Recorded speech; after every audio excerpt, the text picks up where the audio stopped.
Assalamualaikum warahmatullahi wabarakatuh. Salam jumpa kembali bersama saya Ki Jabar Wisnu. Semoga para penonton semuanya dimanapun berada selalu dalam keadaan sehat walafiat dan selalu dimudahkan segala urusannya oleh Allah Subhanahu wa Ta'ala. Amin, Allahumma amin.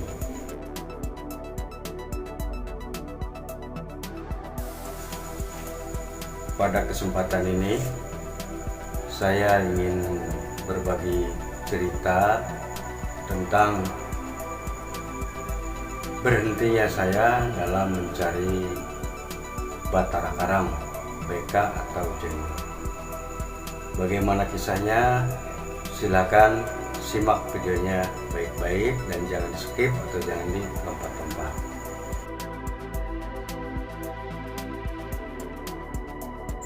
Seperti biasa, sebelum saya melanjutkan ke kisahnya, mari kita bersama-sama bersolawat berjati.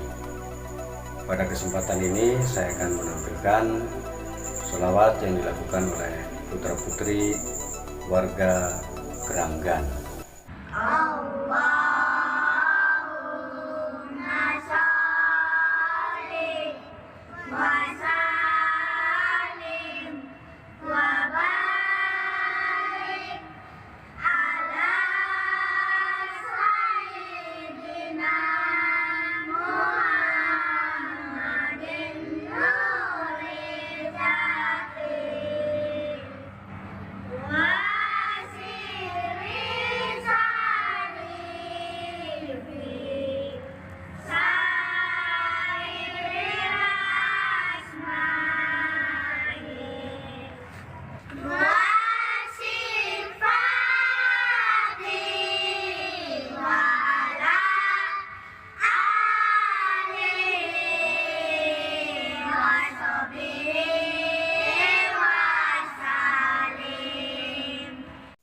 Kejadiannya sekitar 20 tahun yang lalu atau tahun 2000-an. Saat itu saya kedatangan tamu.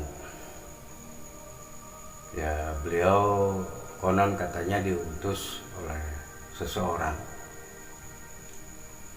Dan beliau mengutarakan maksud dan tujuannya bahwa beliau minta tolong ke saya untuk dicarikan batara karam. Nah, karena saya melihat penampilannya datang dengan berkendaraan pribadinya itu BMW, tentunya di sini saya menilai bahwa ini memang serius, bukan main-main. Ya, karena kalau untuk orang-orang yang sudah berkecimpung di dunia kebatinan atau dunia antah berantah, pasti sudah pahamlah apa itu batara karam dan maharnya berapa miliar. Nah, karena saya melihat dari penampilannya, saya percaya, ya akhirnya dibuatlah sebuah perjanjian. Tatkala berhasil, bagaimananya, tatkala gagal, bagaimana konsekuensinya. Setelah sepakat dalam perjanjian, akhirnya saya bilang kalau memang nanti ada informasi pasti akan saya telepon dan saya sama beliau itu akan investigasi langsung ke lokasi. Jadi saya nggak mau manggil si pemilik barang datang ke tempat saya, tapi lebih baik saya yang ke tempat pemilik barang bersama beliau. Dan beliau memberikan sebuah persyaratan. BK yang dicari atau batara karang atau jenglot disebutnya, itu yang berumur 1000 tahun ke atas dan mempunyai nama terdaftar di daftar yang beliau bawa, karena beliau itu mempunyai 100 nama, daftar nama batara karang itu yang usianya di atas 1000 tahun. Jadi seandainya ada barang tapi namanya tidak tercantum di situ, ya berarti nggak jadi. Nah, tapi kalau misalnya ada barangnya terus namanya tercantum di situ, barulah terjadi sebuah transaksi. karena dengan isi perjanjian yang sangat menggiurkan dan fantastik, akhirnya saya mulai sebar informasi ke teman-teman yang memang bergelut di bidang hal-hal seperti itu. Beberapa hari kemudian lalu saya dapat kabar dari teman, katanya ada di tempat tersebut pemilik Batara Karang, katanya asli, katanya hebat, sudah dibuktikan dan sebagainya. Oke, saya senang mendapatkan kabar tersebut. Akhirnya saya telepon si peminatnya atau utusannya, dan setelah janjian waktu, hari dan jamnya beliau datang. Akhirnya kami berempat bersama teman itu sebagai penunjuk jalan naik BMW ke tempat BK tersebut. Singkat cerita, sudah sampailah di rumahnya. Ya, saya uruk salam. Setelah dijawab dan disuruh duduk, akhirnya saya utarakan maksud dan tujuan kedatangannya tersebut. Dan beliau mengatakan katanya BK-nya banyak. Itu ada 5 macam lah, ada katanya buat urusan A, urusan B, urusan C, urusan D dan lain sebagainya. Ya saya sih hanya diam dan cuma iya saja. Walaupun dalam hati sih saya bergumam, seperti ternak ayam aja kok banyak amat BK-nya gitu kan. Nah, singkat cerita, si orang tersebut ngambil BK-nya tuh dari bupet, dan BK-nya itu dibungkus dengan kain putih. Di dalamnya ada sebuah kotak juga, terus di dalam kotaknya ada kotak lagi. Nah, BK-nya itu posisinya celentang dengan sedangkap, mata ditutup kain merah. Saya bilang, kenapa BK-nya ditutup? Katanya kalau dibuka nanti mata kita katanya buta begitu. Ya saya bilang udah buka aja. Kata saya seperti itu. Nah, dia bilang seperti menakut-nakuti, nanti kalau buta saya nggak tanggung jawab. Ya saya bilang, kenapa saya seperti ngotot begitu? Ya karena saya ingin barang yang didapat itu emang betul-betul asli, nggak mau yang abal-abal gitu istilahnya. Apalagi beliau mengatakan kita itu perutnya kalau ditekan itu nanti kita kesetrum. Wah, saya tambah semangat lagi. Oke, saya pengen tahu, saya pengen kesetrum sama BK, saya bilang seperti itu. Ya karena saya ingin membuktikan bahwa itu barang asli atau tidak. Akhirnya setelah dibuka BK tersebut dan matanya juga sudah dibuka, ya ternyata ya begitulah zaman sekarang. Perutnya juga saya tekan yang keras saya tekan. Nah ketika ditekan itu kuping saya mendengar bunyi klak gitu, seperti ada tombol on off untuk boneka yang kecil itu. Saya bilang, mana saya nggak kesetrum? Masa sih, katanya. Beliau juga sepertinya kaget. Mana saya tekan-tekan nggak kesetrum. Ya saya bilang mungkin hodamnya lagi pergi kali.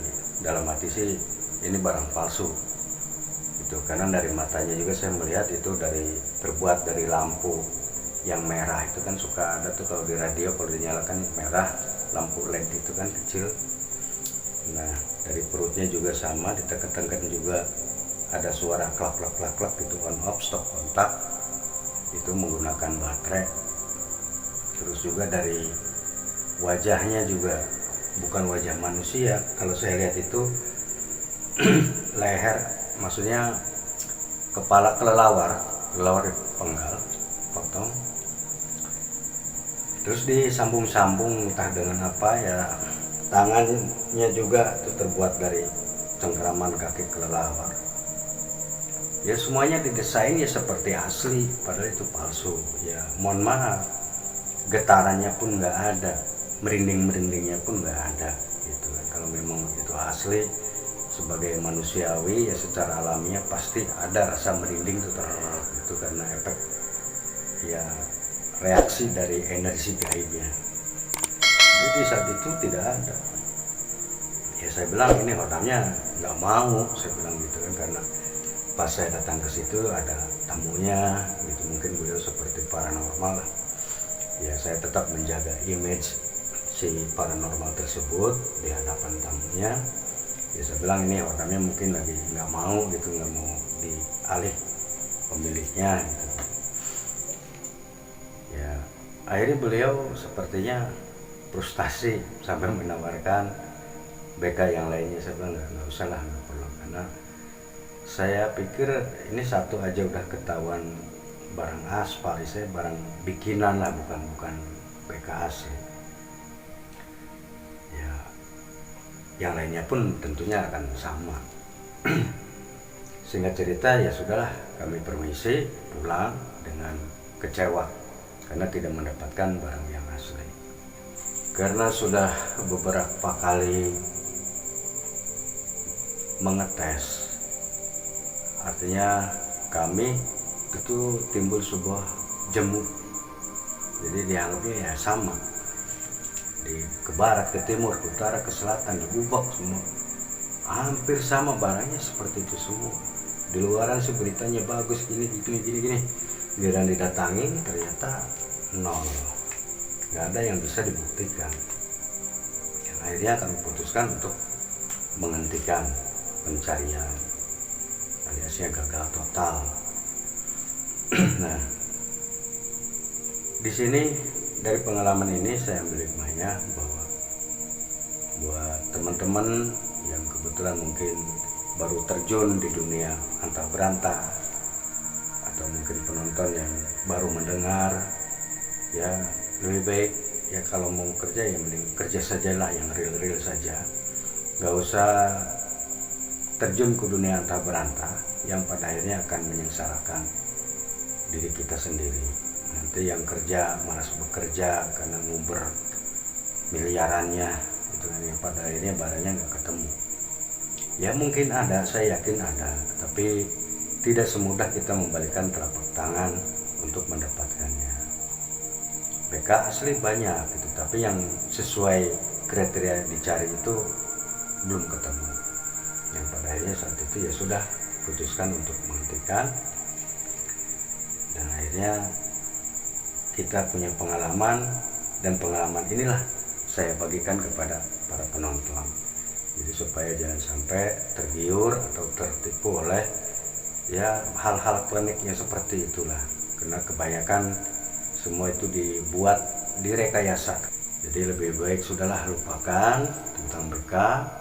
Kalau kita mau mencari penghasilan ya cari penghasilan yang lain, walaupun kecil, yang penting kan halal, yang penting barokah. Ya karena saya sudah pernah menjadi korban tergiurnya oleh barang-barang seperti itu, yang pada akhirnya buang-buang waktu, buang-buang biaya, yang hasilnya nihil.